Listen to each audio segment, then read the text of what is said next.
Bonjour à tous, on se retrouve en ce lundi 13 novembre pour une nouvelle édition de Prestacom, l'info bien pressée. Je suis en compagnie de notre chroniqueuse Sarah. Bonjour Sarah. Bonjour Alizée.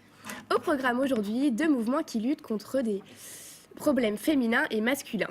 Le 3 novembre, 11h44, et le Movember. Et un sujet qui a beaucoup fait parler les Américains, la désactivation du compte Twitter de Donald Trump. Et nous commençons par ce sujet qui a fait couler beaucoup d'encre pendant la nuit du 2 au 3 novembre dernier sur les réseaux sociaux. Et pour cause, c'est face à une page inexistante que se sont retrouvés les utilisateurs de Twitter souhaitant se rendre sur le compte du président américain. En effet, pendant 11 minutes, Donald Trump a disparu de Twitter. C'est un employé de service client qui a désactivé son compte lors de son dernier jour de travail, nous informe Le Monde.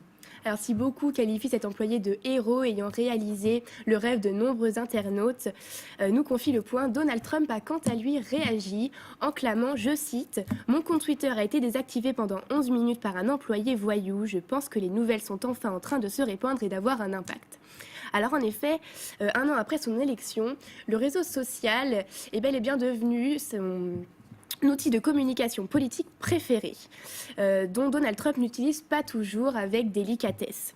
Cependant, toujours d'après Le Monde, les règles habituelles du réseau ne s'appliquent pas au compte de Trump, toute expression du président ayant une valeur d'information selon Twitter. Et maintenant, retour sur une campagne qui a fait parler d'elle cette semaine.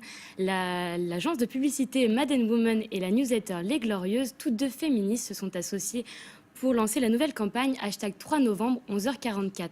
Présentée sous forme d'affiches de sortie de film, elle dénonce les inégalités salariales entre les hommes et les femmes.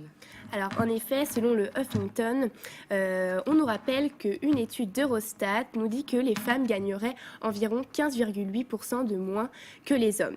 Alors ce sont des chiffres qui ont été repris par les Glorieuses qui ont déterminé le jour et l'heure de cet événement qui sera donc le 3 novembre à 11h44.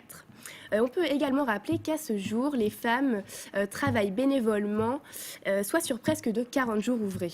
Effectivement. Inspiré des Islandaises qui, en 2016, avaient quitté le travail plus tôt, le Nouvel Observateur nous rappelle que les Glorieuses avaient déjà lancé une opération similaire, cette fois-ci le 7 novembre à 16h34, soit 4 jours plus tard que cette année, et que selon elles, l'écart salarial se creuse. Et en ce mois de novembre, une autre campagne ici adressée aux hommes tombe pile poil, et c'est le cas de le dire. Il s'agit ici de la fondation Movember qui lutte contre les problèmes de santé auxquels sont confrontés les hommes, le cancer de la prostate par exemple. C'est un mouvement que l'on pourrait comparer à l'Octobre rose pour les femmes.